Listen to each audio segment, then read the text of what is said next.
You have to remember that people are like guns. Their loyalty is unpredictable as the wind. Seryoso na sabi ni Santos habang nilalagyan ng bala ang hawak na barel. They sway with the holder's swim. Matapos ay kasang hawak na barel ay tinutok nito iyon sa target. Isang beses na kinalabit ang gatilyo at diretso agad ang bala sa target. Walang mentis. Once in your arsenal, they may have been loyal and steadfast. Papapatuloy pa na Ama bago marap sa kanya. Inabot din itong baril na hawak na tinakop naman ni Keith nang may halong pagtataka.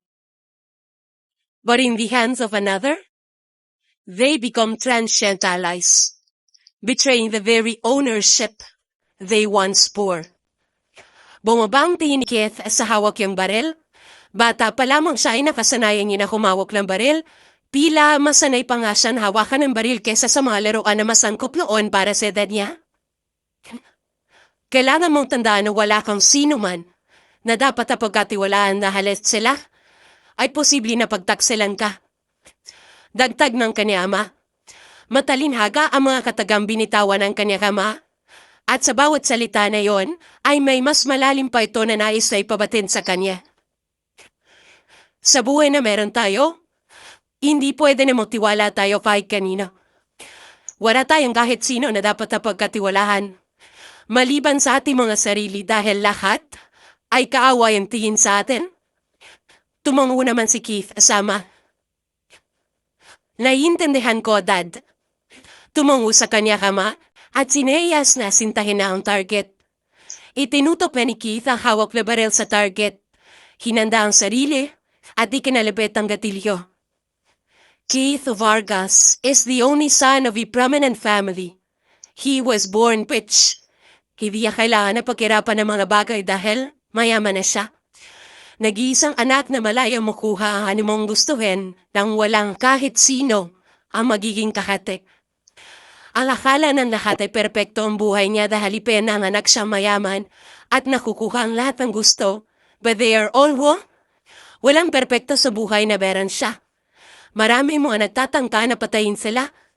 Lumaki si Keith na baril hawak sa halip ng mga laruan dahil kailangan niyang protektahan ang sarili niya. Katulad niya na sabi ng ama, hindi siya maaaring magtiwala sa iba. Kaya siya lang din ang tanging poprotekta sa sarili niya. At wala nang iba pa. Bata pa lamang ay paulit-ulit na sinasabi sa kanya ng ama na hindi nga mapagkakatiwalaan ng mga tao kung kaya naman ay lumaki siya na ganarang paniniwala. Ang tingin ni Keith sa lahat ng mga taong nakakasalimuhan niya ay mga kaaway. Kahit madi ang mga kaibigan niya, ay hindi niya rin lubusan na pinagkakatiwalaan. He will never trust anyone. Sa mundo ginagalawan niya, ang tanging niya mapagkakatiwalaan lang ay ang kanyang sarili. You're getting married next week, excited ka na ba? Tanong kay Keith na kaibigan niya si Jacob na nandito sa opisina niya ngayon para makichismis. I'm not. Sagot niya. Why would I feel excited over something I hate? Aba, syempre, kasal mo pa rin yun. Kibik-balikat ni Jacob. Do you still hate marriage kahit ay kakasal ka na ngayon? I do. Malamig na tono ng boses ni Keith at hindi mababakas ang saya sa mukha. Si Keith ang tipo ng tao na kahit kailan ay hindi magugustuhan ang pagpapakasal. Mula nung magkamalay siya sa mundo, sinumpa niya na siguro ang pagpapakasal na yan. Hindi naman siya niloko ng mga naging girlfriend niya noon para isumpa ang kasal at naging ganito na lang siya kabiter subalit sadyang siya yung tipo na hindi talaga naniniwala sa pagpapakasal na yan. Para kay Keith, ang kasal ang magiging sanhe para mas lalo pang magulo ang noon pa man magulo niya ng mundo at hindi niya hahayaan yan. Mas lalong hindi niya hahayaan ang sarili na umibig sa isang tao dahil alam ni Keith na kapag nangyari yun, ang tao na yon ay magiging kahinaan niya. At kilala si Keith na isang taong walang kinatatakutan.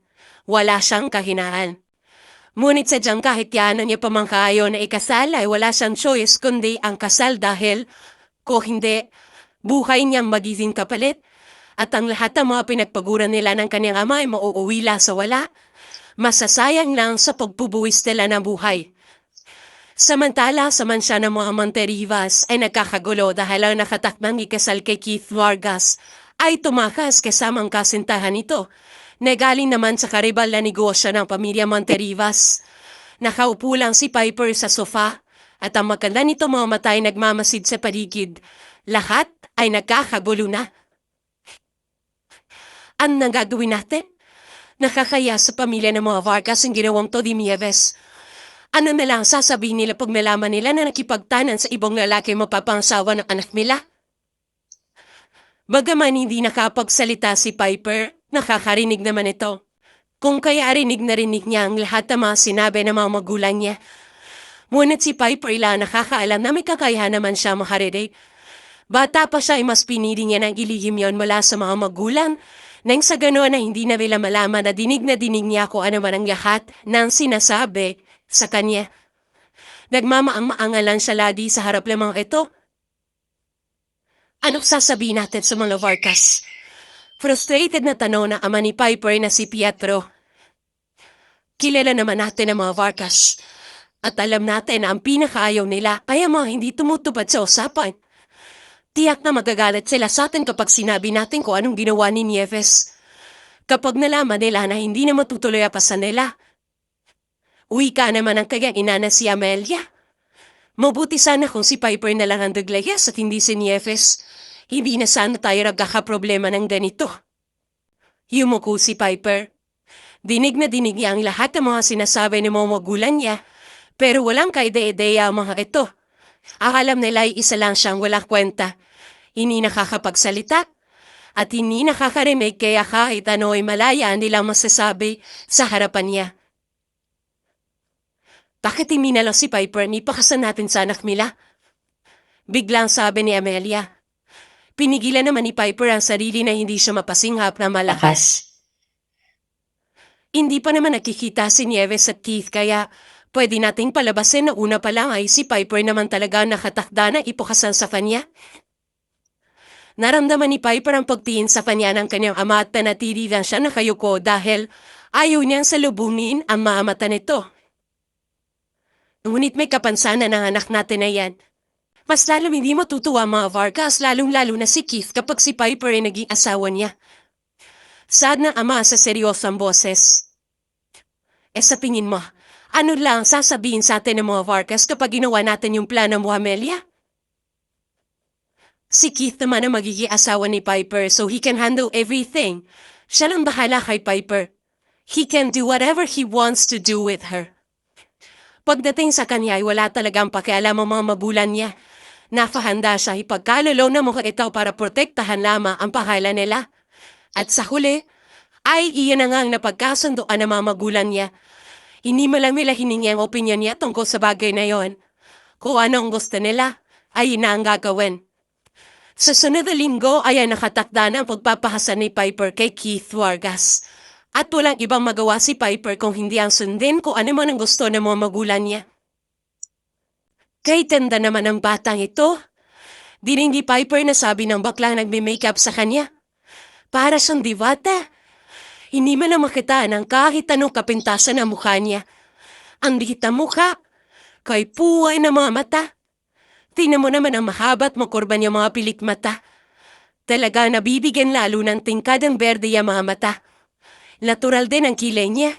Kasing kulay ng mahaba at malaalon niyang buhok. Hinaplas ng bakla ng brush ang pisngi niya para lagyan ng blush on. Tingnan mo naman tong pisngi niya. Abay sobrang kinis.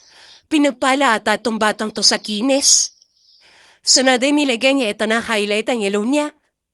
Napakatahos din ang maliting ilo.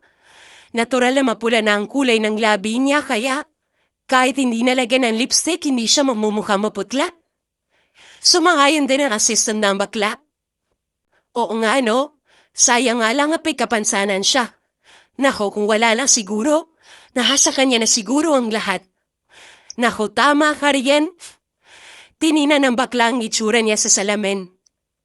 Nakakapanghinayang, buti na lang kahit na may kapansanan siya, may nagpakasal pa rin sa kanya, no?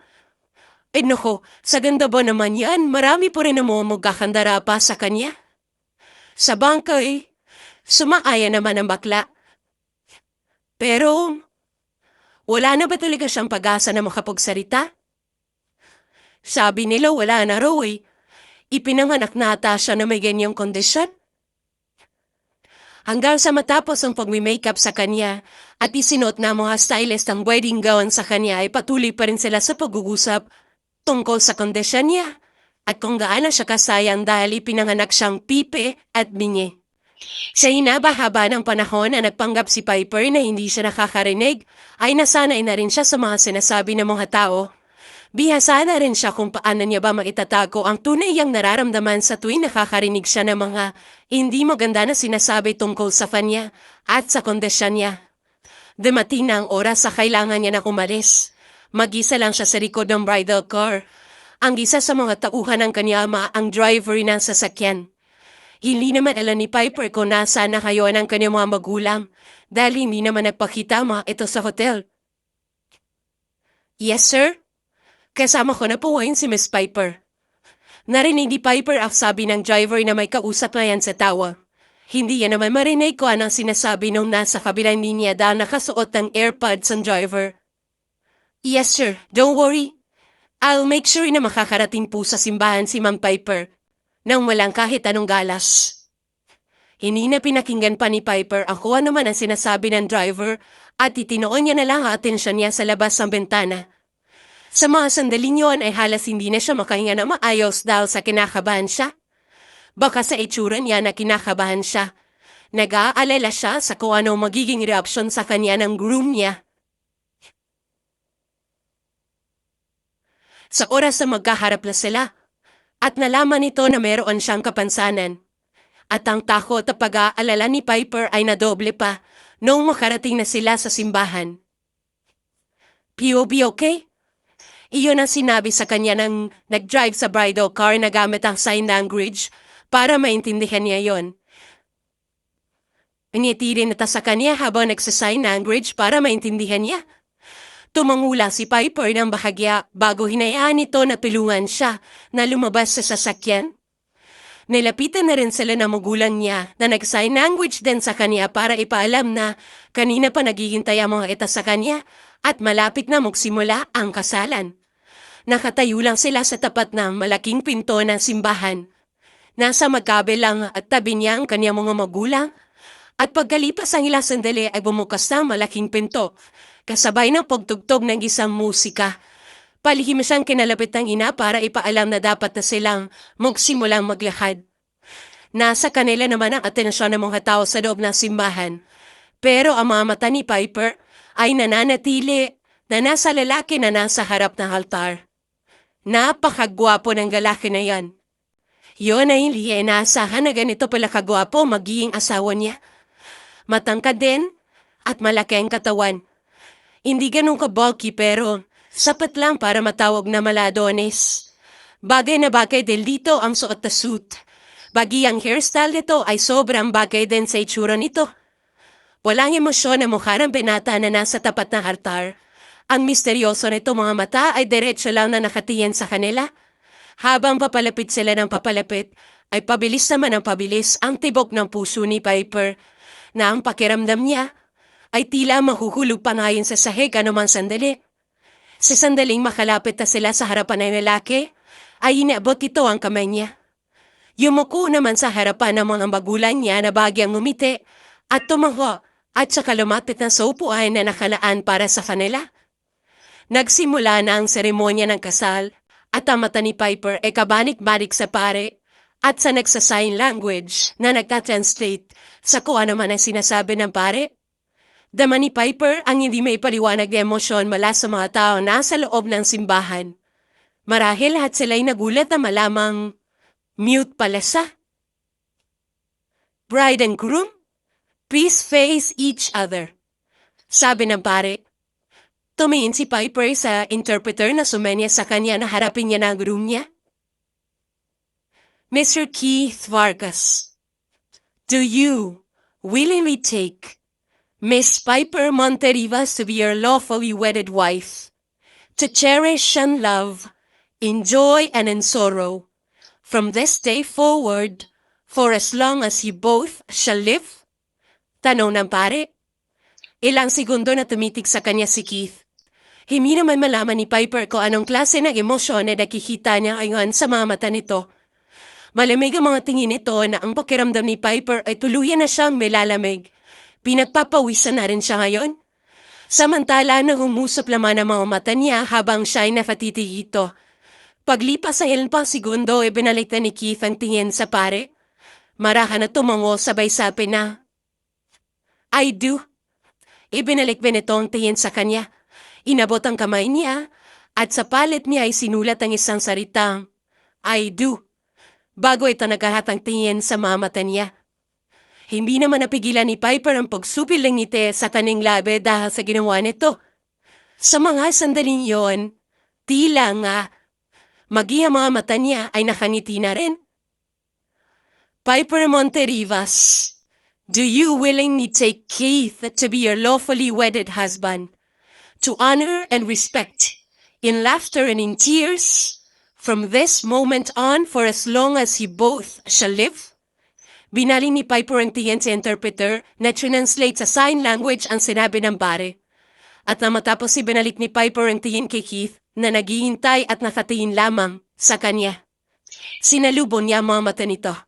Kapag kuwan, ay inabot niya rin ang kamay ni Keith at sa palat ito ay sinulat ang salitang, "I do." Habang sinusulat na yon ay dama niya naman ang mga mata ni Keith na nasa kanya. Nang matapos yung masulat yon ay nagahat siya ng tingin sa mga mata nito.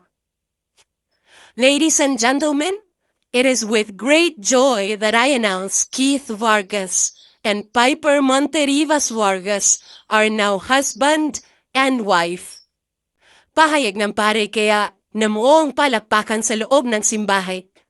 Tumingin si Piper sa interpreter na pumalakpak at nakaniti. Nag-thumbs up din ito sa kanya. You may now seal your vows with a kiss. Dagdag pa ng pare.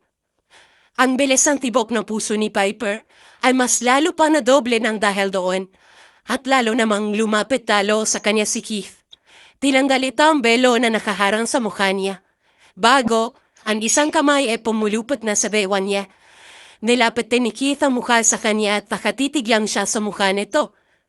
Kapag kuha na ipinikiti na rin ang kanyang mga mata at tinintay ang pagdampi ng labi nito sa labi niya. Pero lumipas ang sa tingin ni Piper ay ilang segundo at hindi niya pa rin nararamdaman ang labi nito. Iminulat niya na lang ang kanyang mata pero kasabay ng pagmulat ng mga mata niya ay ang pagangkin naman ito sa kanyang labi. Dahil doon ay nanlaki ang mga mata niya. Sa reception ay marami mga lumalapit sa kanila pero kadalasan sa kanila ay si Keith lang ang mas pinagtutuunan ng pansin. Pagkatapos ang pakikipagkamay sa kanya ay si Keith na ang kinakausap.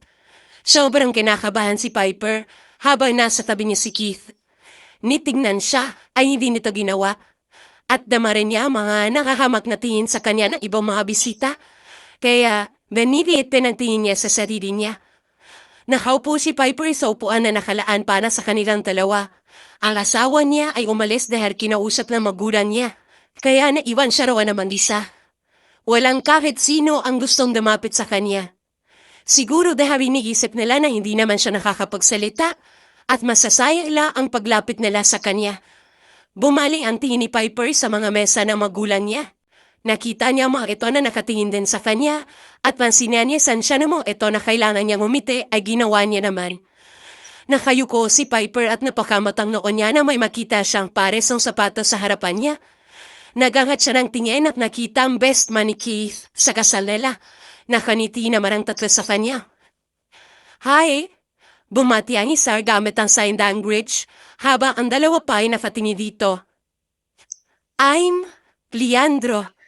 Nice to meet you." Naririto pa itong sa pagsa-sign language at naiintindihan na may Piper kung anong ibig nitong sabihin. Matapos naman ni Leandro na magpakilala ay ganoon din ang ginawa na nasa tabi nito. "Hi, I'm Kay, sir. Nice to meet you." Halata sa mga ito na kanina pa nila pinapapraktisan yun. Ganon din kasi ang ginawa ng pangatlo na pakilala si Jacob. Pagkatapos, ay nagtanuan pa ang tatlo kung tama bang kanilang ginawa. "I'm Piper. Nice meeting you too." Sagot ni Piper sa sign language. Hindi pa rin naalis ang ngiti niya at paniti rin lalo sa kanyang tatlo. May hindi na alam ng tatlo kung ano pang isasagot nila sa kanya gamit ang sign language, ay naglabas na ng cellphone nag-isa at doon ay tinipe na kung anong gustong sabihin sa kanya. Nasaan ang asawa mo? Bakit hindi mo siya kasama? Kaya para maintindihan din na mukha ito ang sagot niya, kinuha niya ang cellphone mula kay Leandro at tinipe niya rin doon ang sagot niya. May kinakausap siya. Kapag kuan ay tinuro niya ang direksyon ni Keith na nakatingin na rin pala sa kanya. Bakit ang sama naman ang tingin sa atin nung kison yun? Narinig pa ni Piper ang tarong ni Keith sa mga kaibigan? Oo nga. Kahit kailan talaga napaka-possessive talaga noon ano? Natatawa namang pagsangaya ni Jacob.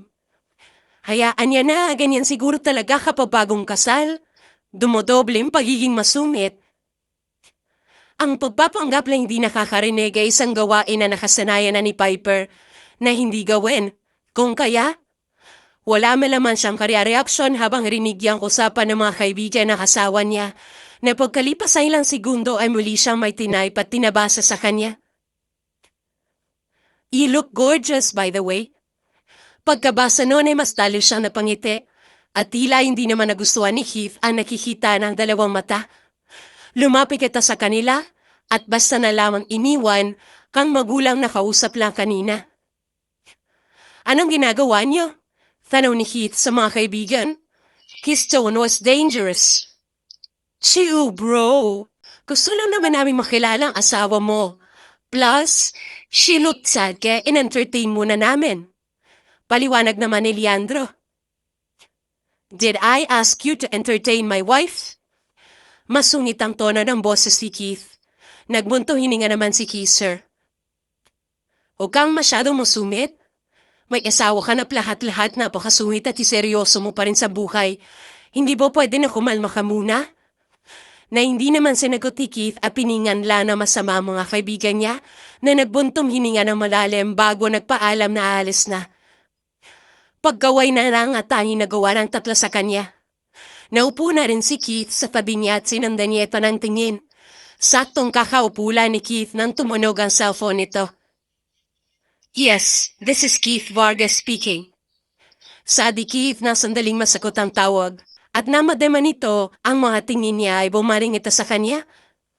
Diretso lang ito nakatingin sa mga mata niya habang may inutos sa kausap. Kung ayaw nila magsundo, you know what to do? Kill them.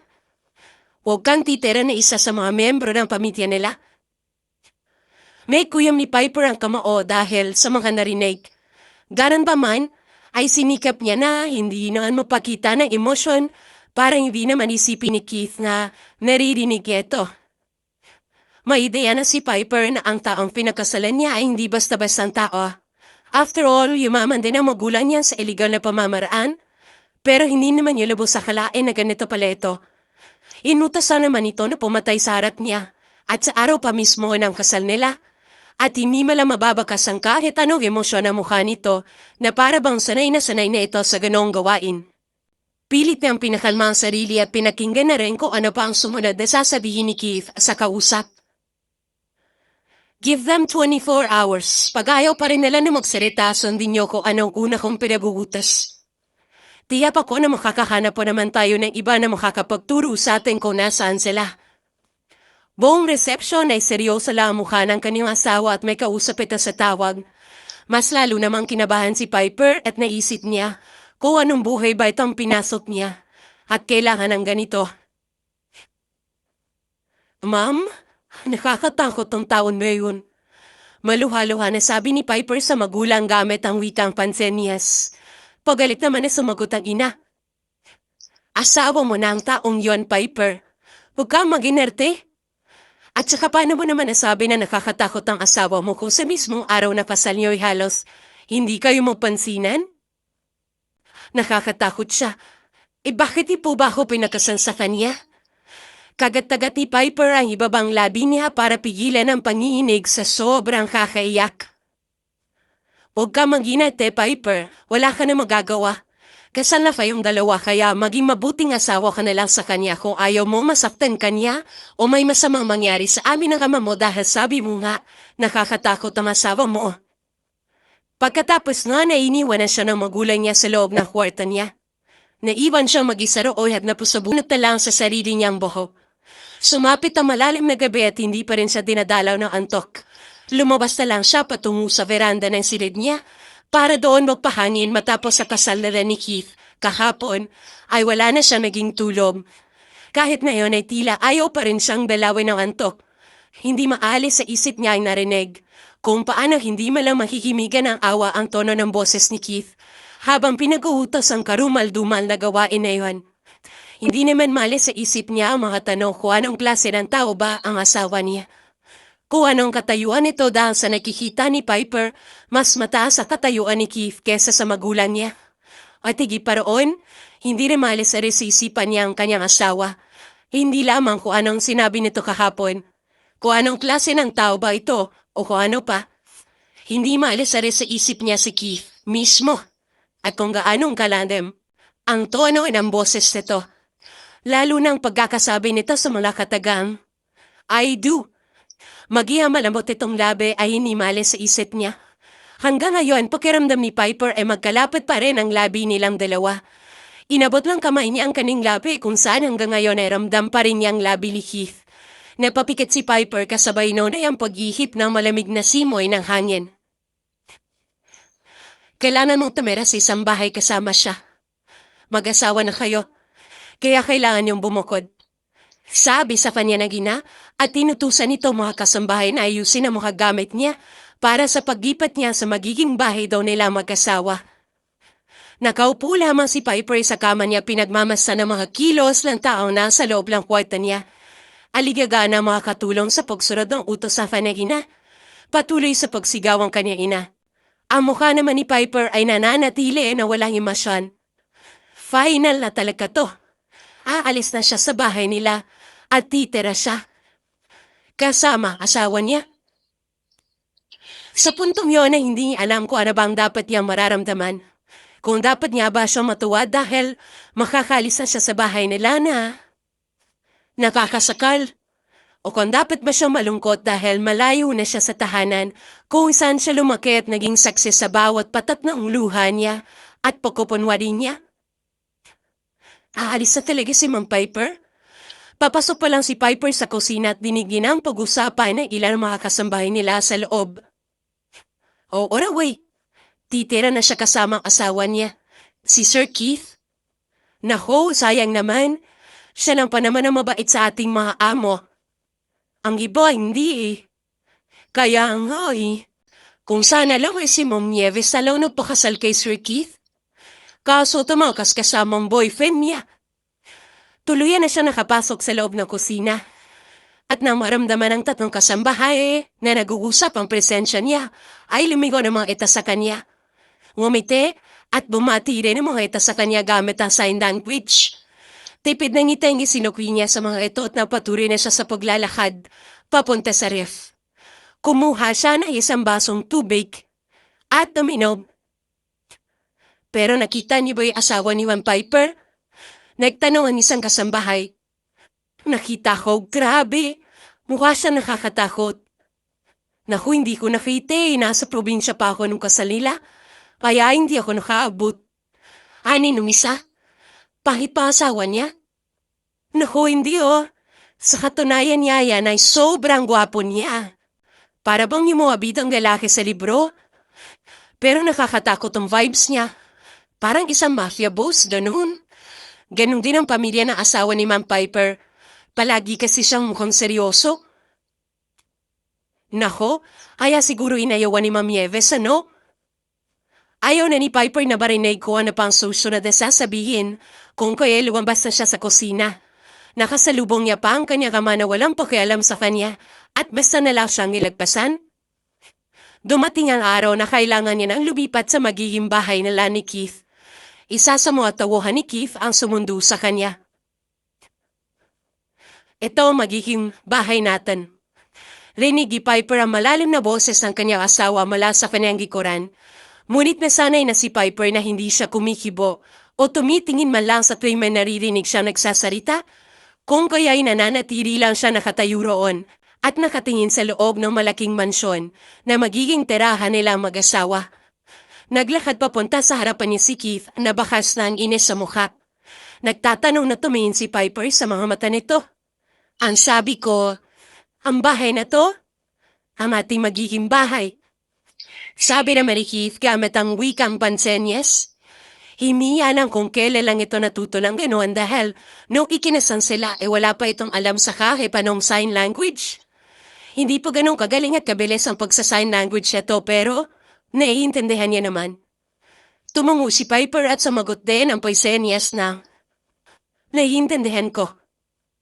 Isang araw matapos ang kasal nila ay umalis na si Keith sa bansa, kaya sa bahay nila siya tumuloy at matapos ang 1 linggo ni Keith sa ibang bansa, ay sinundo siya ng mga tauhan nito sa kanilang bahay. Pinadala na rin ng magulang ni Piper ang mga gamit niya papunta sa bahay ni Keith, na magiging tirahan niya na rin dahil sa bahay na ito na siya titira, kasama ang asawa niya. Good. I'll have one of my maids escort you to our room.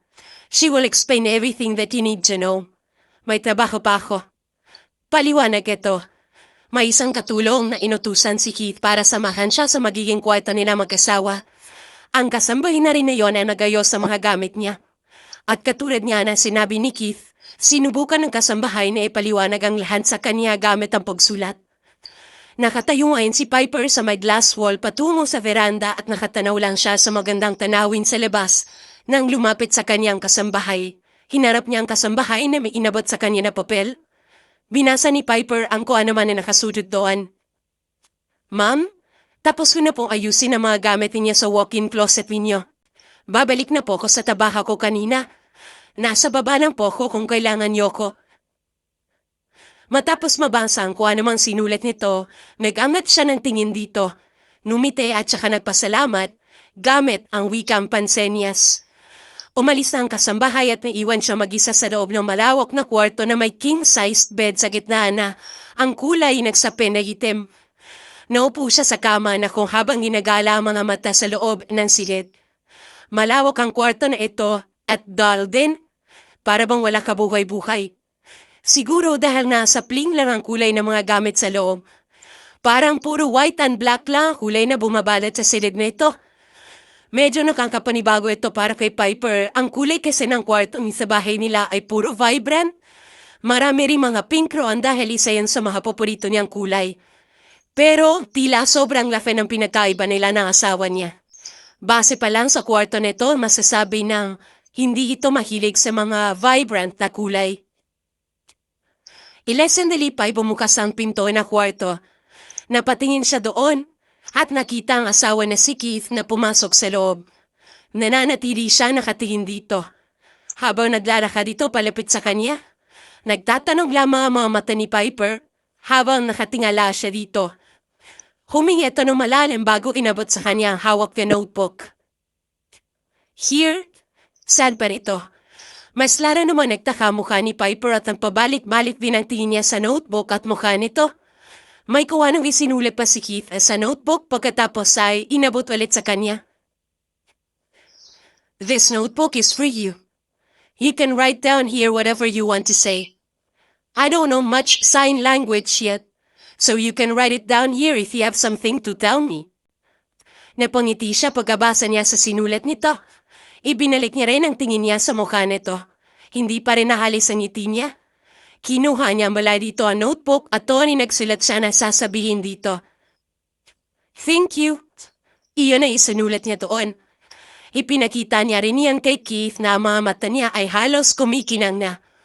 Tumungo lamang ng bahagya si Keith sa kanya. Kinuha rin ito ang note sa kanya at may kung anong sinulat doon. Kailangan ko nang pumasok sa tabaha. Nasa likod ng notebook na to ang contact number ko. Text me if you need something. Tumungo naman si Piper at nagsulat din na isasagot niya dito. Okay, anong oras ang balik mo mula sa trabaho? Hindi agad nagsulat ang sagot si Keith pagkabasa nito sa sinulat niya.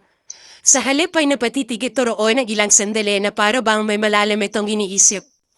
Hindi sanay si Keith na may naghihintay sa kanya sa pag-uwi niya.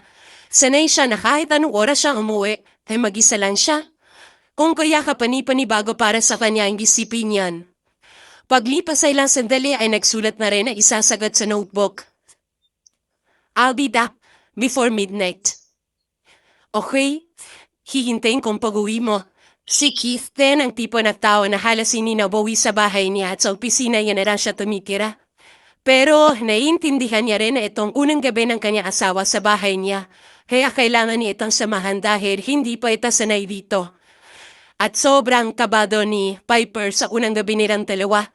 Hindi pa siya nagkakaroon ng boyfriend dahil masyado siyang nakakulong sa bahay nila. Iniisip din kasi noon ni Piper na walang sino man na magkakagusto sa kanya dahil sa may kapansanan siya, kaya mas si first kiss ay hindi niya pa nararanasan. You take a shower first.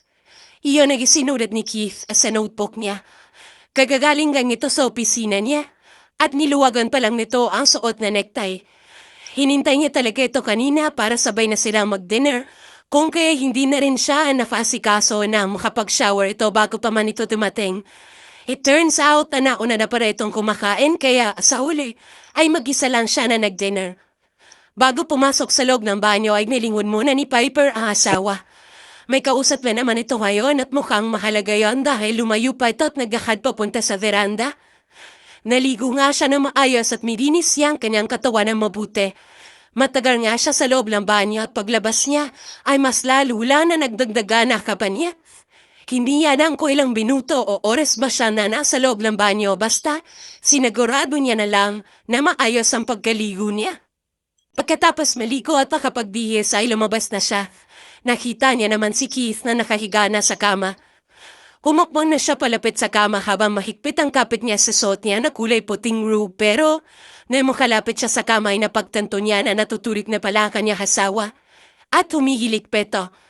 Nawala ang kaba niya kahit papaano pero at the same time ay nakaramdam din siya ng disappointment. Nagparit na lamang siya ng pajama at kabadong-kabado pa rin na nahiga sa tabi nito.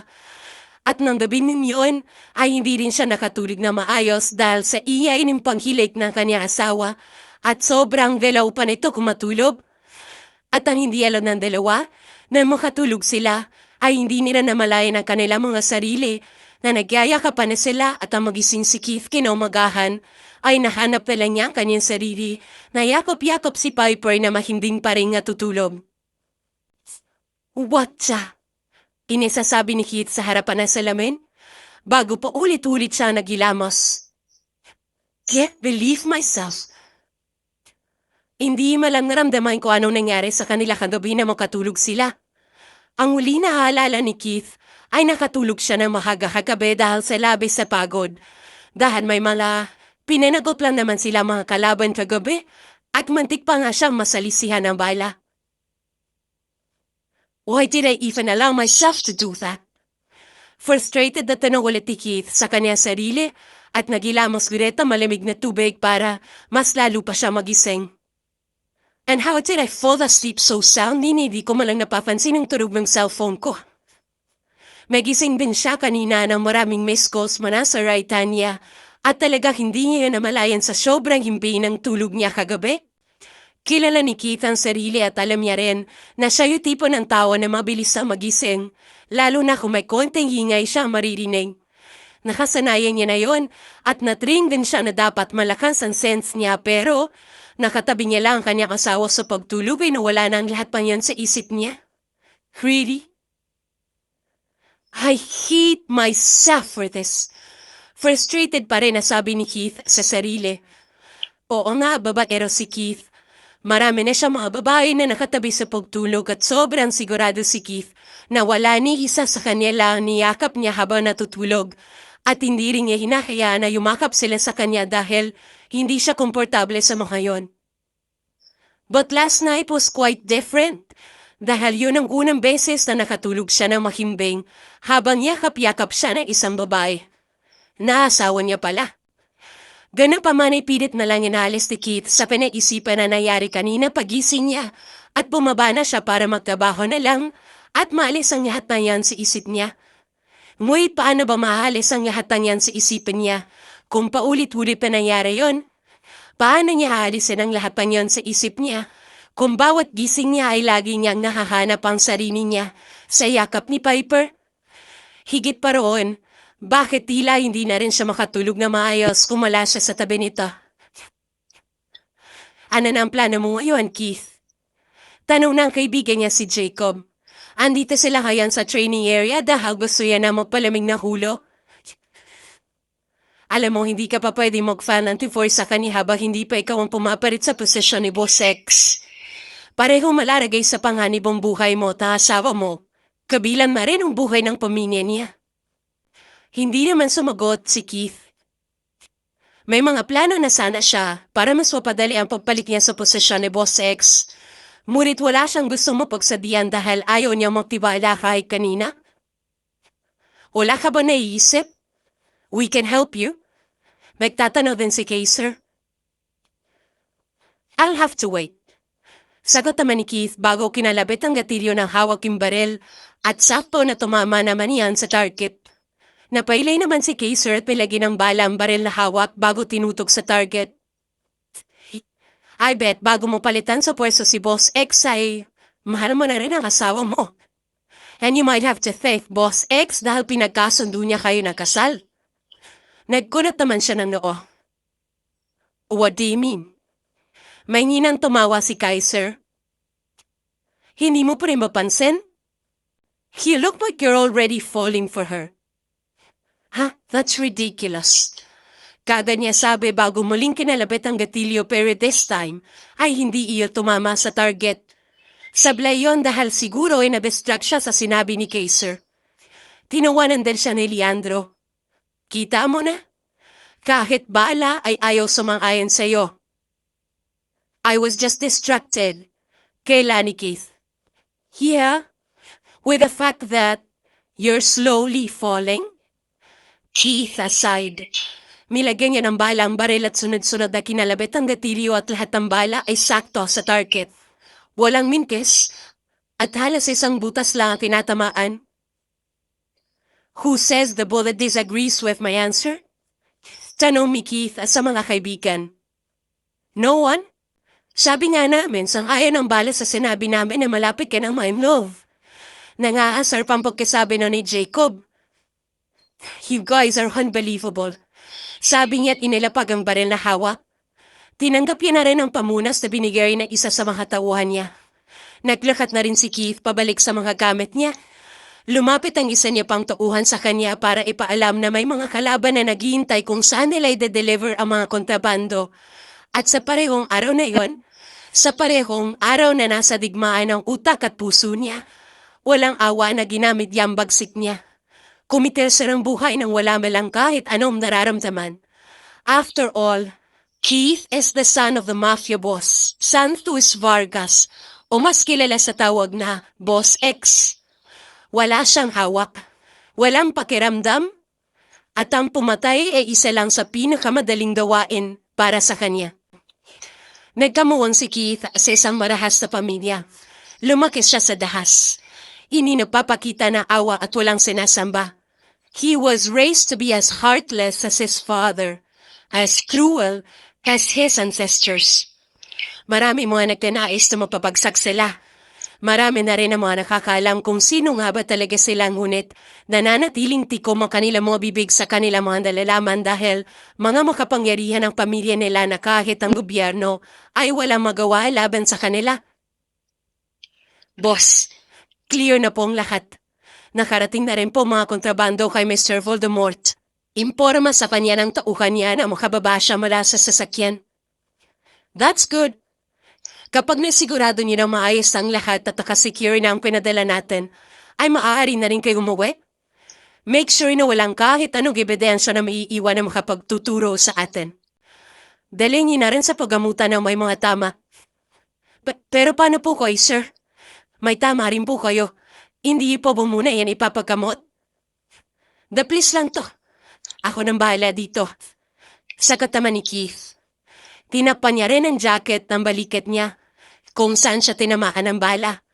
Sinigurado niya muna na maayos ang lahat bago siya bumalik sa loob ng sasakyan at doon mismo ay siya na naglinis ang sukat niya.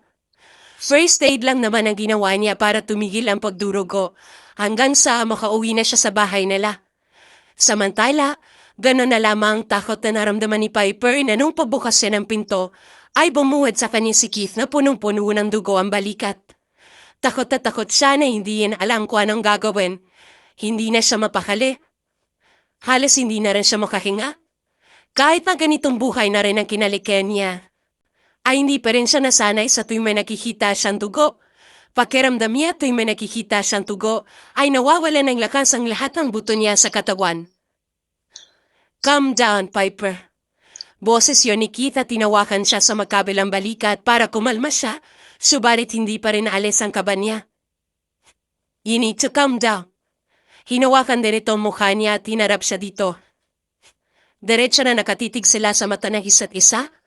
Ang mga mata niya ay punong-puno ng takot at pag-aalala, habang ang mga mata naman ni Keith ay para bang sinasabi sa kanya na ayos ang ito at hindi niya kailangan na mag-alala. Keith smiled warmly, his fingers deftly forming the familiar signs of "I'm fine," accompanied by a gentle tap against his chest as he met her gaze. Pero ganun pa man ay hindi pa rin siya mapakali. Sinabi niya sa asawa na kailangan niyang linisan ang sugat nito. Hinila niya ito palapit sa kama.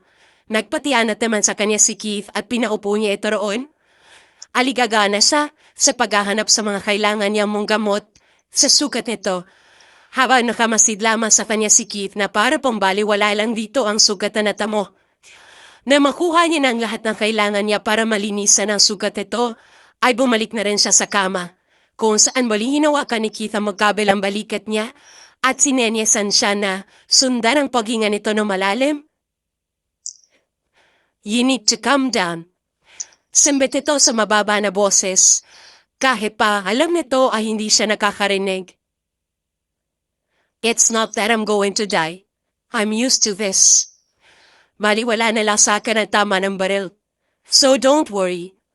Okay? Bago marahan itong kinaplos ang pisngi niya. Nangingirid ang luha sa kanyang mga mata dahil sa labis sa pag-aalala kung kaya'y iniabot yun ni Keith at marahan na pinahid.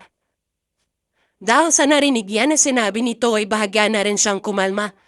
Hinubad niya ang suot ito na damit para mas marinisan niya ito na mahayas. Now, his one hand na nakatukod sa kama was supporting his weight. Ang braso nito na may tama ay nakahawak sa bewan niya. Seryoso ang mukha na nilagyan ni Piper din ang antiseptic ang mga maliliit na sugat sa may dibdib nito. Malakas naman ang kalabog ng kanyang dibdib dahil sa sobrang lapit na nila sa isa't isa. Naaamoy yan ang mabango nitong hininga at sa tuwing dumadampi ang kamay niya sa matipuno nitong dibdib ay para ba sana kukuryente? Ramdam na ramdam ni Piper ang masiding titig ng asawa sa kanya ngayon. Her fingers were gently tracing down his scars. Marami itong mga peklet at parahil ang lahat ng yun ay galing sa bala ng baril. Sandaling tiningnan naman ni Keith ang kanyang kamay bago binalik ang tingin sa kanyang mukha. Nang matapos gamutin ni Piper ang mga sukat ng binata ay niligpit niya ng mga gamit at sinabihan ng asawa na bang pahinga na dahil batid niyang pakod pa ito at kailangan bumawi ng tulog. Pero habang nagdiligpit siya ay ramdam niya matitig na sa kanya. Nang matapos na siya sa pagliligpit, ay naupo siya sa kama sa tabi nito. Kinuha niya ang notebook may binigay nito sa kanya at doon ay nagsulat siya. Bakit ka may tama? Anong nangyari? Pagbasa ay kinuha ni Keith ang notebook at ballpen sa kanya at saka doon naman nagsulat. Something happened while I'm on my way home. Tiningnan ni Piper ang balikat nito bago siya muli nagsulat ng tanong sa notebook. Masakit pa ang sugat mo? Sakit pa ang sugat mo? Not really.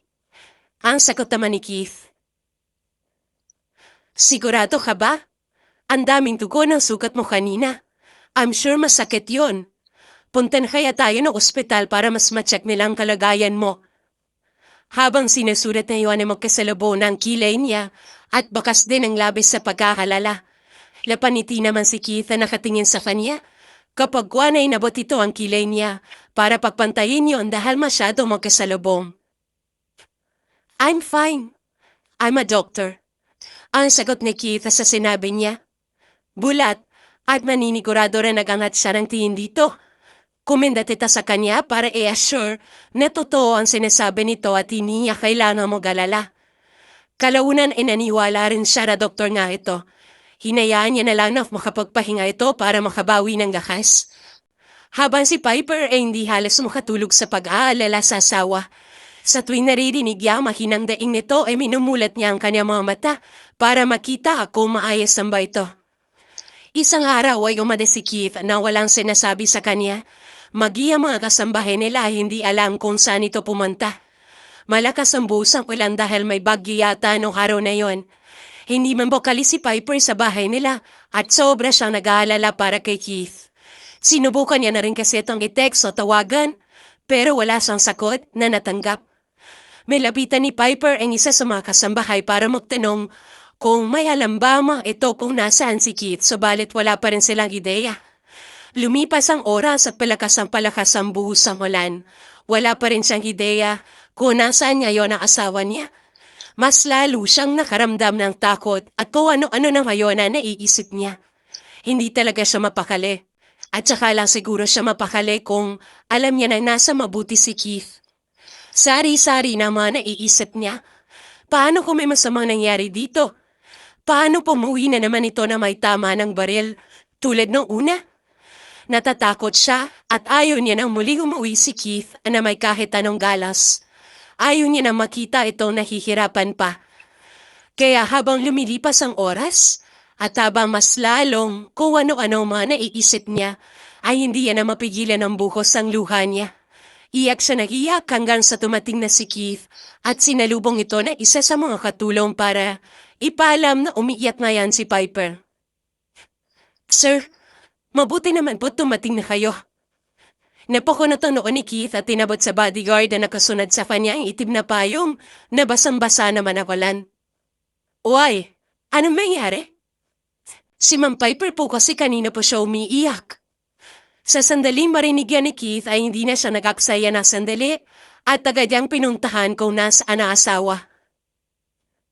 Oh, are you crying? Boses yan ni Keith at sa sandaling narinig ni Piper ang boses ng asawa, ay napalingon siya sa pinto ng kwarto nila, nakakabukas pa lang. Mas lalo pang dumami ang luha sa mga mata niya ng pagkakita niya rito. Piper, balat na pag-aalala mukha nito.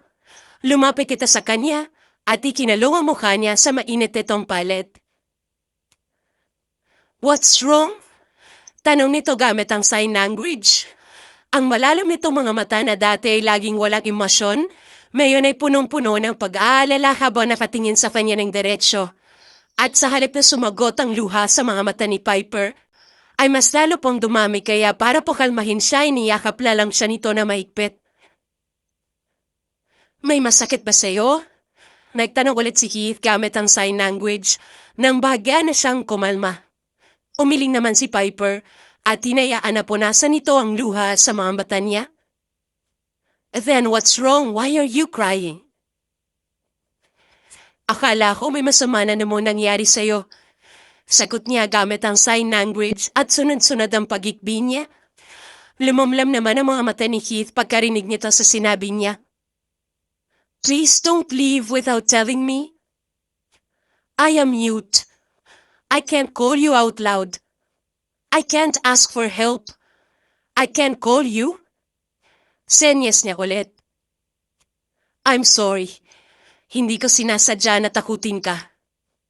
Sabi ni Keith habang ginagawa ang sign language pagkatapos ay niyakap siya nito na mahigpit. I'm really sorry. Pag-uulitin to sa sinabi. Hinaplas din ito ang likod niya. Pinakalmala siya ni Keith. Hanggang sa makatulog siya ay hindi ito lumayo sa kanya. Samantalang nakayakap naman siya dito. Sa totoo lang ay hindi rin naman alam ni Piper kung anong dahilan niya at bakit niya haba nararamdaman ang lahat ng to. Kung tutusin ay dapat hindi naman siya mag-alala. At kung sakali man naman hindi mo ganda nangyari dito, ay dapat maging ayos yan sa kanya. Dapat na ay maging masaya pa siya dahil ang ibig lang sabihin noon ay magiging malaya na siya mula sa loveless marriage neto. Subalit ang hindi niya maunawaan ay kung bakit hindi niya magawa na maging masaya. Hindi niya magawa na maramdaman yon. Isipin niya pa nga lang na hindi maganda nangyari kay Keith ay nasasaktan at nahihirapan agad siya. Sa totoo lang ay maging nararamdaman niya ay hindi na rin naintindihan, pero iso lang sigurado si Piper. Iyon ay komportable siya kapag nasa malapit si Keith. At kapag alam niya na nasa maayos ito. Para bang ang makita na ayos lang sa lagay niyang asawa ay sapat na rin para maramdaman niyang maayos lang din siya. Dahil nasa hindi pa rin makamove on si Piper mula sa nangyari noon, at gusto niya ay lagi niyang ma-make sure na maayos lang si Keith. Hindi na umalis si Keith sa bahay nila nang wala pang sabi sa kanya, at kung marilate man ito ng uwi, ay sinigurado nitong nakapag-text ito sa kanya para ma-update siya na nasa maayos lang ito. Sir, bakit kasama niyo po asawa niyo? Rinig ni Piper na tanong na isa sa mga tauhan ng kanyang asawa. Andito sila ngayon sa training area. Sinama siya ni Keith dito para makita niya ang pag-iensayo nito. Natatakot siya sa bahay na mag-isa, kaya sinama ko na. Don't worry, she'll be fine here. Nandito naman ako. Paliwanag naman ni Keith. May kinuha si Keith na earmuff na ibinigay nito sa kanya. Sinot niya naman yon pero si Keith ay hindi na naglagay na kung ano dahil sanay na rin naman ito sa tunog ng baril. Silenyasan din siya ni Keith na manatili lang sa tabi nito na sinagot niya naman ang marahang tango. Pinanood niya ang asawa kung paano nitong hawakan ng baril at itutok sa target. Maging ang posture nito habang ginagawa yun ay napakaganda rin kung pabastan. Mas lalo siya napahanga ngunit sa sandaling kalabitin na ni Keith ang gatilyo ng baril at madekayo na malakas sa putok ay napapitag siya sa gulat. Kahit na may suot siyang earmuff ay nagulat pa rin siya sa lakas ng putok nun. Dahil doon, ay napatingin sa kanya si Keith at nagtagpo ang kilay nito na makita siyang gulat na gulat. Nakahawak pang kamay niya sa magkabila niyang tenga. Kagad na nilapag ni Keith ang hawak na baril, tinarap siya. Hinubad din ito ang suot niyang earphone at kinulo ang pisngi niya sa mainit itong palad. Were you scared? He asked in a low and gentle voice. Ginaya rin siya nito palapit sa bench at doon pinagsabihan din ni Keith ang mga tauhan na itigil muna ang firing na agad naman nilang sinunod. Hindi na yung kailangang ulitin pa ni Keith. I'm sorry about that. Hindi ko sinadya na magulat ka. Sad ni Keith habang nakaluhad dito sa harapan niya. It's okay. Sagot ni Piper gamit ang sign language. Hindi ko na sinasadya na maabala ang pag-iensayo ninyo. Don't worry about that. Pinagmasa ni Keith ang mukha niya na para bang may kung ano itong binabasa sa emosyon niya. Bagya pa nagtagpo ang makapalitong kilay. So you can hear? Tumango naman si Piper. Sa tingin niya ay wala naman na siyang ibang sapat na dahilan para patuloy na ilihim ang totoo. Lalo pa ngayon na si Keith na mismo nakadiscover nan.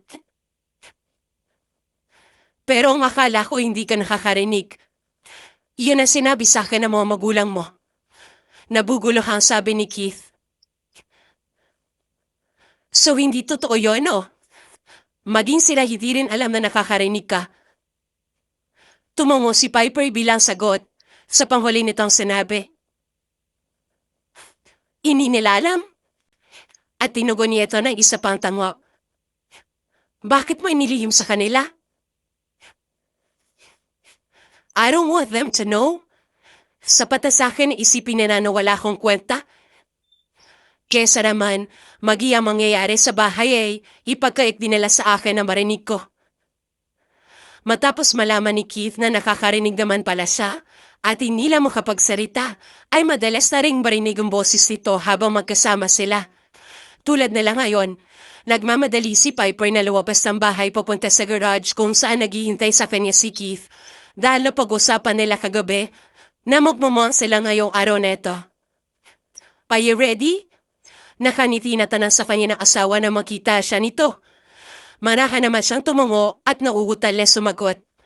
Pinasadaan siya ni Keith ang tingin mula ulo hanggang pa. Kinakatin itong ibabang gabi at hindi maiwasan na makaramdam siya ng pagkahiya. Kulang na lang kasi hubaran na sana mga titig nito. You look gorgeous. Ang papuri nito. Come closer. Sinunod niya naman ang sinabi nito at mas lumapit sa harapan ng asawa. Metod naman si Piper sa kanyang kinatatayuan na ito mismo umuksot sa kanya ng isang kulay itim na helmet.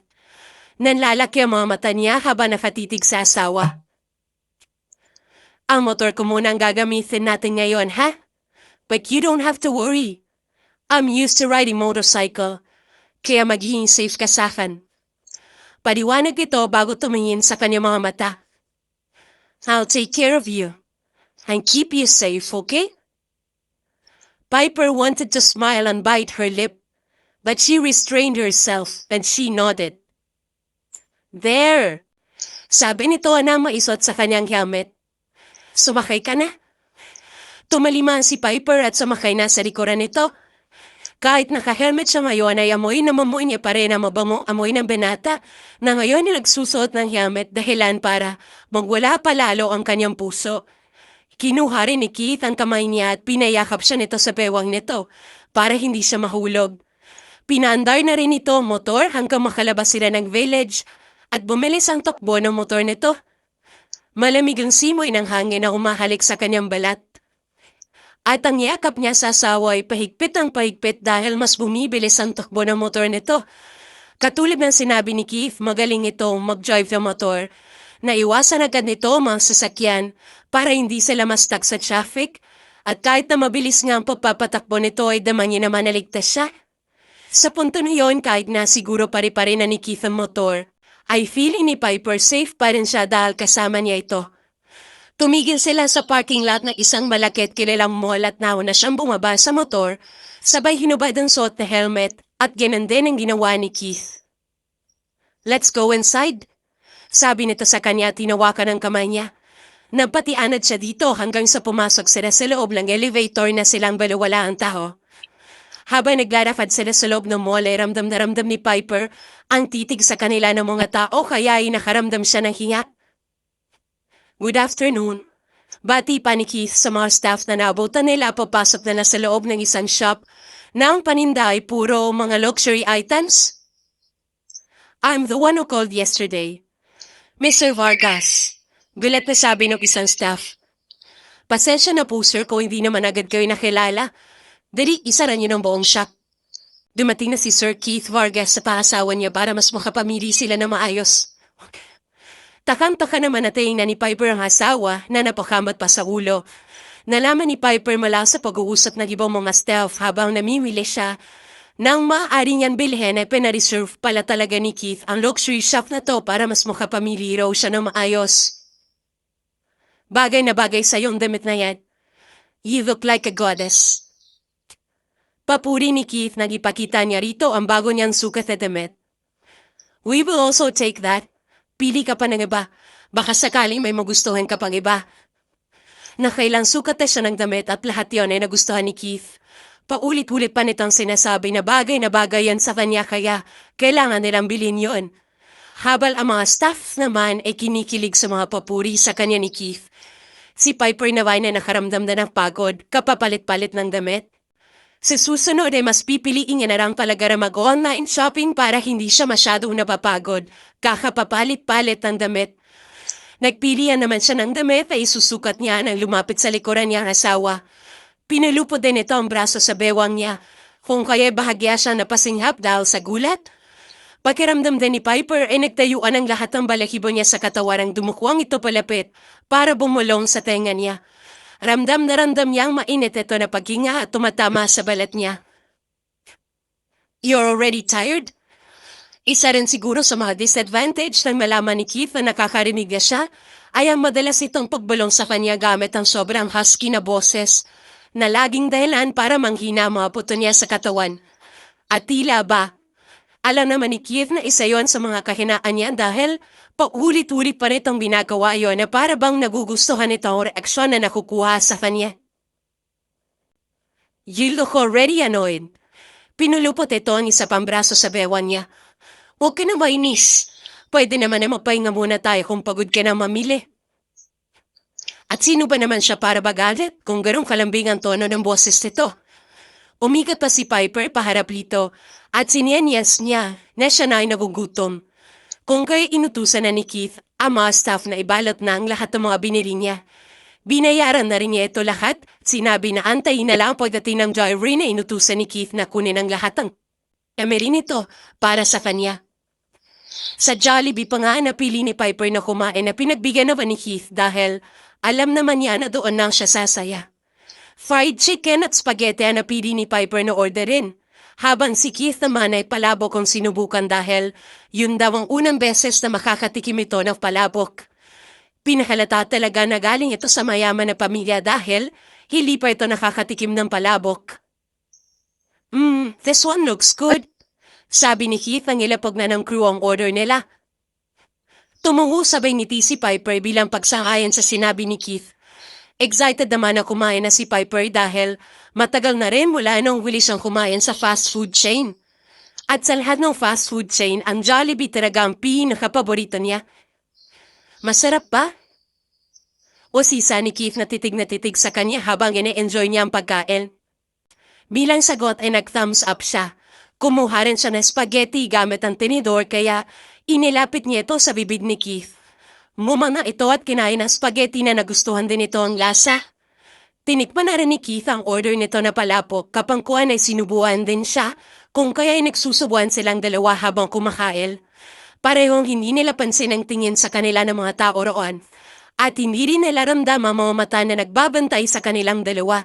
Inaalam kung anong susunod nilang kilos. You have a sauce on the side of your lips.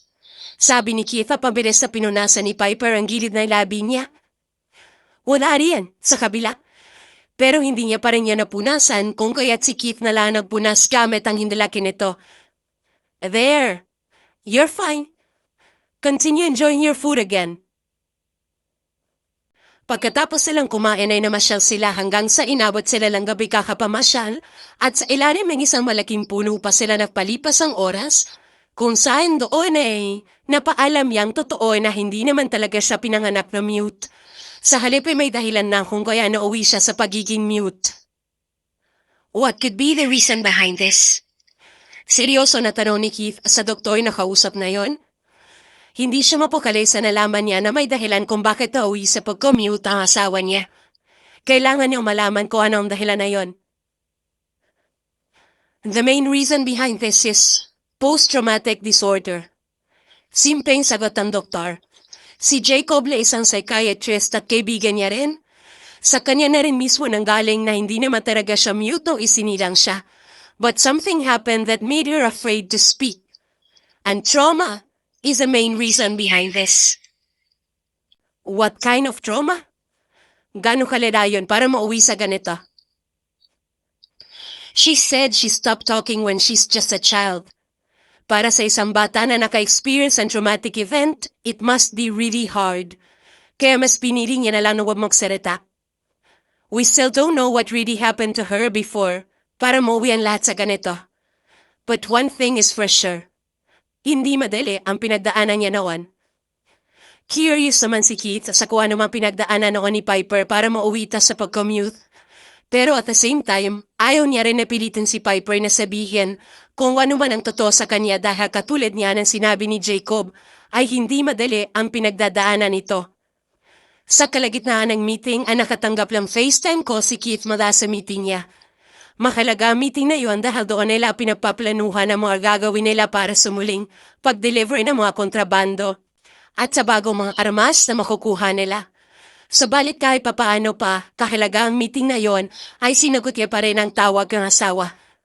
Bumalanda sa screen ng cellphone niya ay nakanite na mukha ni Piper. Si Keith ang tipo ng tao na sobrang ayaw na inaabala siya, lalo na sa oras ng usapan. Pero ibang usapan na nakausap niya ngayon si Piper. Ewan din ba ni Keith pero pagdating sa asawa niya ay lagi siyang gumagawa ng exception. Any problem? Tanong ni Keith sa mababang tono. May kung anong sinulat si Piper at tinarap yan sa kamera. WDYD? I'm in the middle of a meeting. Napatakip si Piper sa bibig dahil sa gulat. Nagsulat din ito ulit? Naabala ba kata? No. Sagot ni Keith at tumikim. Break time namin na yan. For 5 minutes. Dahil doon ay napahiti si Piper at nagsalita ito. Kumain ka na ba? Tumango naman si Keith. Yeah, already did. What about you? Nag-breakfast ka na ba? Ngumiti at tumango naman si Piper, habang ang mga kasama naman ni Keith sa meeting room ay takang-taka ang mga itsura.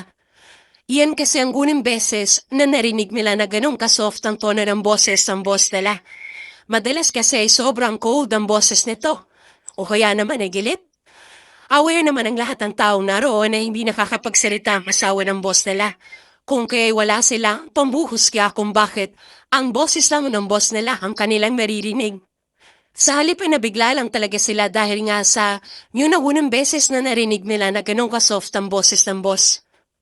Ilang minuto pa na nagkausap ang dalawa at ang mga tao roon ay nakatumangala sa kanya. I will. Later. Sagot ni Keith sa asawa at pinaseryoso pa ang kanyang mukha nang mapansin ang mga titig sa kanya at pigil ng ngiti ng makakamiting. Tumikim si asawa bago marinig salita. I'll call you again later, Piper. We will continue our meeting now. Paalam niyo pa sa asawa. Pilitin man niyo magseryoso at subukan maging stricto ay napansin ni Keith ang palihim na pagngisi ng kanyang mga kamiting. Marahil ay dahil sa nangyari kanina. Pinapauwi ka na asawa mo. Tanong ni Jacob kay Keith pagkatapos ng meeting nila. Bagaman isang psychiatrist si Jacob, tulad niya ay involved din ito sa ganitong kalakaran. Ang dalawa lang nilang kaibigan na hindi, pero alam din ng dalawang tungkol sa ganito nilang trabaho. Nananatili lang matikom ang mga bibig nila. Yes, sagot ni Keith habang inakagilip ang kanyang mga gamit. Oh, so that's why nagmamadali ka umuwi. No wonder. Nangaasar pa na si Jacob sa kanya. Whatever you're thinking, stop it. Kagad naagap ni Keith sa kung anumang walang kwentang tumatakbo sa utak ng kaibigan niya ngayon. Kilala niya kasi ito at base pa lang sa mga ngiti nito ay alam niya na may kung ano na namang kababalagan ang tumatakbo sa utak na to. Mumisi sa kanya si Jacob. What? Ano bang iniisip ko? Hindi na pinagtuunan ng pansin ni Keith ang sinabi ni Jacob at nilagpasan niya na ito. Samantala mahinang natawa naman at bumulong ng isang mura si Jacob. Pasong-paso pa ka pa na ayaw mo ikasalat mo fula pero daig mo pa pala ngayon ng isang lovesick fool. Ate, hindi para lampasin ni Jacob ang araw na to nang hindi na ikukwento sa iba pa nila mga kaibigan ang tungkol sa nangyari ngayong araw. At kung gaanong kalaki ang pinagbago ni Keith sa pakikitungo sa asawa nito na para bang kinain na nito ang sarili nito mga sinabi noon. Pagka-uwi ni Keith sa kanilang bahay ay sinalubong siya ng makaniting asawa. Dahil nga sa walasong pasok nung hapon, hanggang gabi ay napagpasahan ng dalawa na manood ng movie. Horror movie ang napili ni Piper na panoorin na pinagbigyan naman ni Keith, habang si Piper naman ay takot na takot sa kanilang pinapanood. Kay Keith at baliwala lang yun pero kinocomfort niya naman ang asawa para hindi ito gaano matakot. Kinaumagahan ay maagang gumising si Piper para magluto ng breakfast para sa asawa. Nangako kasi siya dito kagabi na siya magluluto para sa breakfast nito. Tulog pa si Keith nung bumaba siya pero siguro ay gising na ito ngayon. Tumingkayat pa si Piper para abutin ang Joy na nasa taas ng cabinet. Hindi siya binayayaan na height kaya hirap siyang abutin ang jar. Naramdaman na ba ni Piper na may lumapit sa likuran niya? Sunod ay naramdaman naman niya ang init ng paghinga sa leg niya. And a shiver ran down her spine. Turning slightly, she found herself face to face with Keith, whose dark eyes held a mischievous twinkle. Need my help? Taramito na sinagutin naman ang mabagal na pagtangok. Walang kahirap-hirap na nabot ni Keith ang jar na kanina niya pang sinubukan kunin. Sandali pa na nagdampi ang kanilang mga kamay at pakiramdam ni Piper ay may kuryenteng tumadaloy sa mga ugat niya. Pareho nilang naramdaman yon. At pareho rin sila matigil. Nakatitigan sila na para ba ang kanilang mga mata na nagsasabi ng mga kataga na hindi nila magawang sabihin. Pareho mabilis ang tibok na kanilang mga puso. For a heartbeat that stretched into eternity, they stayed in that close proximity, neither wanting to pull away. Parehong mabilis ang tibok ng mga puso at parehong pilit nila itong ikinukuble. Bumaba ang tingin ni Keith sa kanyang nakawang na labi, pababa sa kanyang maputing leeg. Nakita ni Piper ang mariin nitong paglunok. "You look really gorgeous," sabi nito sa mababang tono. Kapag kuha na inabot ng kamay ang mukha niya at marahan niyong ginaplos, nanatili ang mga mata nito sa labi niya at napatitig doon. Inabot din na hinlalaki nito ang kanang labi habang marahan niyo na hinahaplas. "How can you be effortlessly so gorgeous?" Tumaas ang tingin nito sa mga mata niya. "You're a perfection?" Marin siyang napalunok at bumaba rin ang mata niya sa labi nito nang dahan-dahan na lumapit sa kanyang mukha nito. Pumulupit din ang isa nitong braso sa kanyang bewang at ay magawa na lang ni Piper ay ipikit ang mga mata niya at tinintay niya na hanggang magkalapat ang labi nilang dalawa. Kagad ning ginagad ang labi nito at nagsayaw ang kanilang mga dila sa isang ritmo na tanging sila lang ang nakakarinig. Sa kalaman, nagiwalay ang labi nila na may pumasok na kasambahay sa kusina at agad din itong umalis na makita kung anong ginagawa nila. Naginit ang buong mukha ni Piper dahil sa sobrang iyak. Pulang-pula na talaga ang buong mukha niya kung siguro lang ay tunay na nakakapaso ang pagginit ng pisngi. Baka sa mga sandaling yun ay sunog na ang mukha niya. I'm sorry. Sad ni Keith na hindi makatayin sa kanya. "I had an emergency call. I won't be here until tomorrow." Naiwan naman si Piper sa kusina na nakatanga lang nung umalis ang binata sa kanyang harapan. Hindi man lang nito hinantay ang niluto niya. Gayong kagabi, masaya-masaya ito dahil pagluluto niya ito. Napahawak na lang siya sa kaning gabi at saka napabuntong hininga ng malalim. Buong araw niya hinantay si Keith kahit pinagsabi na ito na hindi ito makakauwi ngayong araw. Umasa siya na magbabago ang isip nito. Hanggang sa sumapit ang sunod na araw at lumubog na naman ang haring araw ay hindi pa rin umuwi si Keith. Alala-kalera na siya dahil kung ano na naman ang pumapasok sa isip niya. Hindi rin kasi ito nagkitext o tumatawag sa kanya. "Piper, nasa na lamang ninyo?" Pababa pa lang si Piper sa hagdan nang marinig niya ang boses ng isa sa mga kaibigan ng asawa niya. Nakita niya si Kaiser na bakas ang takot sa mukha. "Piper," agad siya nito malapitan na makita siya. "May kailangan to malaman." Bumangon ang kaba sa dibdib ni Piper dahil sa tono ng boses ni Kaiser, maging sa emosyon ang mukha nito. "Si Keith, nasa ospital siya ngayon. Nasa panganibong buhay niya dahil sa tama ng boril." At hindi na sila nagaksaya ng panahon at agad nilang pinuntahan ang ospital kung saan dinala si Keith. Pagdating nila doon ay sakto pa naman na lumabas sa operating room ang doktor para sabihin na kailangan ni Keith ang dugo dahil sa blood loss. Mabuti na lahat pareho lang ang blood type na ng dalawa kung kaya agad na nag-volunteer si Piper na mag-donate ng dugo sa asawa. "Keith?" Sa kauna-una pagkakataon ay may salitang lumabas sa bibig ni Piper habang nakahiga siya sa kama at nakatingin kay Keith na walang malay at nagkakagaw buhay. Habang nagdugo niya ay nakatingin lang siya kay Keith. Umaasa na imumulat nito ang mga mata. Punong-puno siya ng pag-aalala at natatakot sa kung ano man ang mangyayari kay Keith. Matapos ang pag-donate niya ng dugo, ay dinala siya sa isang private room para doon ay makapagpahinga siya. Subalit lumipas ang oras ay wala pa rin sila naging update sa kalagayan ni Keith. Kung kaya ay mas lalo siya nag-alala para dito. Kung ano-ano na ang nasa isip ni Piper. Ipinaliwanag kay Piper ng kaibigan ni Keith ang dahilan kung bakit nangyari yan kay Keith. Sino na daw ni Keith ang utos sa ama nito na si Boss X, ngunit nalaman ng mga pulisya ang lakad nilang yan kaya nagkaroon ng gulo. Sa gitna ng laban ay nabaril si Keith ng isang sniper kaya hindi ito nakaliwas kagad. Mabuti na lang at may koneksyon ang pamilya ni Keith kung kaya hindi makukulong si Keith at wala makakaalam na media sa nangyari.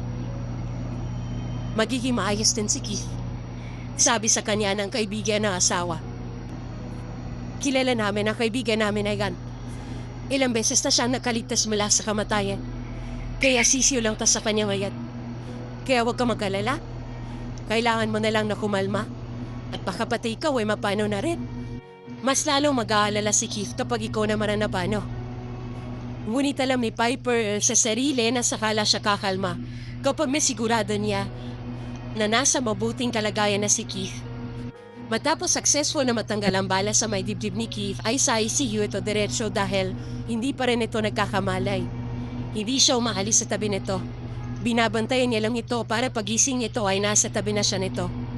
Hindi naglaon ay nagising na rin si Keith. At ang una nitong sinabi sa kanya ay kung gaano siya nito kumahal at kung gaano ito natakot dahil ang akala nito ay magkakalayo na silang dalawa. Mahal na mahal kita, Piper. Naiyak na sabi ni Keith habang hawak ang mukha niya. Mahal na mahal kita. Patawarin mo ko kung mantik na kitang iwan mag-isa. I am so sorry. Hindi ko na ulit gagawin yan. Keith? Banggit ni Piper sa pangalan ng asawa na dahilan para natigilan ito. I love you too? Dagdag ni Piper gamit ang sign language. Matapos malaman na may kakayanan na pala siya makapagsalita, ay nagpasya si Piper na magpa-therapy na sa ganon ay tuluyan ang bumalik ang kakayanan niya makapagsalita. Hindi na din madali yun dahil nga sa lumaki at magkaedad si Piper na hindi yaman ang pinilit ang sarili niya na magsalita. Ngunit talagang walang mahirap basta pagsisikapan kung ano ang gusto. Hindi siya sumuko. Gusto niya makapagsalita at hindi rin sumuko sa kanya si Keith. Sinuportahan lang siya nito hanggang sa kauna-unahang pagkakataon ay nasabi niya na ang pinakamahabang salita.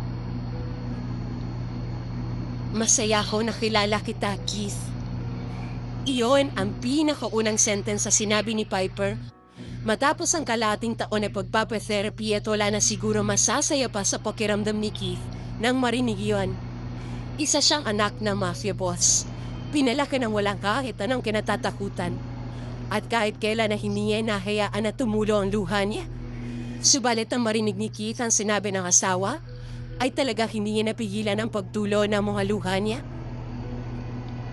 Masaya rin ako na nakilala kita, Piper. Ikaw ang pinakamagandang nangyari sa buong buhay ko.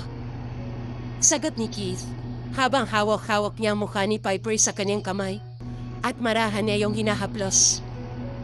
Mahal na mahal din kita. Sobrang masaya at proud ako sa'yo. Because you can finally speak now. Piper smiled. Mahal din kita, Keith. Masaya rin ako. Hindi pa sanay si Piper na magsalita. Kung kaya nauutal pa siya at medyo awkward pa sa pakiramdam niya pero masaya rin siya dahil may improvement na sa kalagayan niya. Hanggang sa tuluyan na siyang gumaling matapos ang ilang taon na gamutan at nanatili sa tabi niya si Keith para suportahan siya. At nung sa wakas ay naging maayos ang kondisyon niya at nakakapagsalita na siya ng tuwid, nagawa niya na rin ang kwento kay Keith kung ano nga bang tunay na dahilan kung bakit siya nauwi sa pag-commute. Noong siya ay 5 taong gulang pa lang, ay napansinan ng doktor na hirap talaga siya magsalita. Hindi kasi katulad ng ibang mga bata na nasa edad na 5 taong gulang, ay madaldal. Siya ay nahihirapan pa rin sa edad na yon. At ang tanging niya lang na nasasabi ay mommy at daddy. Hanggang sa dahil nga na-involve ang magulang niya sa isang illegal na gawain, marami mga nagtatangka sa buhay nila. Marami silang nakaaway. Noong siya'y mag-6 na taong gulang, nakidnap siya ng isa sa mga kaaway ng pamilya niya. Tinakot siya ng mga tao na yon na huwag siya magsalita. Dahil kung magsasalita siya, ay sasaktan at papatayin siya ng mga ito. Kung kaya kahit hanggang sa mahuli na mga kumidnap sa kanya, ay hindi na sinubukan ni Piper na magsalita. Masyado kabila sa trabaho ang magulang niya at laging walang oras sa mga ito sa kanya. Kung kaya ay iniisip nila na isa nga talaga siyang mute at bingi noon. Hindi na siya nagsalita. Hindi na nila masyadong kwenasyon yun. Noong malagay sa panganib ang buhay ni Keith, ay sakala hinayaan ni Piper na may lumabas na boses sa bibig niya. At ayon din kay Keith ang boses niya ang dahilan kung bakit ito lumaban. Kung bakit ito nagtagumpay laban sa kamatayan. Ayon kay Keith, habang sinasalina nito ng dugo, ay narinig nito ang boses niya na tinatawag ang pangalan niya. Ang pangyayaring din yon ang dahilan kung bakit napagtanto ni Keith ang feelings niya nito para sa kanya. Habang nasa panganib ang kanyang buhay, ay iniisip ni Keith ang kanyang asawa at kung papaano ayaw niyang malayo pa muli dito. Sa mga oras na yun mismo ay namin ni Keith sa sarili na mahal niya na nga ito at ayaw niya nang malayo pa kay Piper. Hindi niya kaya na wala ito sa tabi niya. At masalong hindi niya kayang isipin na maibang lalaki na magiging asawa si Piper. Kapag namatay siya, nung nasa bingit siya ng kamatayan. Lumaban siya para mas makasama niya pa na matagal si Piper. At para palagi niya ito mabantayan dahil alam niya na matatakotin ito. At naging worth it niya ang paglaban niya yun dahil ngayon, nagaganap na ang kanilang renewal of vows. Mahal na mahal kita, Keith. Palagi. At walang araw na hindi kita mamahalin. At para kay Keith ay wala na siguro masasaya pa na marinig ang vows ni Piper. Habang ang maluhaluhan nito mga mata ay diretso na nakatingin sa mga mata niya. Mahal na mahal din kita, aking asawa. Palagi. At sa harap ng altar, sa harap ng madla, sa harap ng Diyos, inangkin ito ang kaning gabi kasabay ng pagtunog ng kampana. Isang patunay na sila ay isa na at walang kahit na anong maghiwalay sa kanilang dalawa. Sa araw ng kasal nila ay dumating din ang nakakatandang kapatid ni Piper na si Nieves kasama ang asawa nito. Nagdadalang tawa na rin si Nieves. Humingi naman ito ng tawad kay Piper sa ginawa nito noon na pagtakas. Kung kaya't si Piper ang naipakasal kay Keith. Pinatawad naman ni Piper ang kanyang kapatid. Dahil kung hindi niya ito ginawa noon, ay hindi siya magiging masaya sa pili ni Keith. Humingi rin ng kapatawaran kay Piper ang mga magulang niya. Sa ngayon ay hindi niya mapapatawad ang mga ito pero alam ni Piper sa sarili na darating ang panahon at matututunan niya rin na patawarin ang kanyang mga magulang. Hiningi naman isinara ang puso niya para roon. Samantala matapos ang kasal nila, ay napagpasyahan ni Keith na umalis sa illegal nila na gawain at mag-focus na lang sa binubuo nilang pamilya ni Piper. Dahil ayaw niya na ulit na malagay sa panganib ang buhay niya at mas lalo na ayaw niyang malayo pa siya sa babaeng mahal at sa magiging anak nila. Sa kabutihang palad ay naunawaan naman siya ni Boss X naman ni Keith at tinayaan na lang ang anak na mabuhay ng payapa kasama ang pamilya.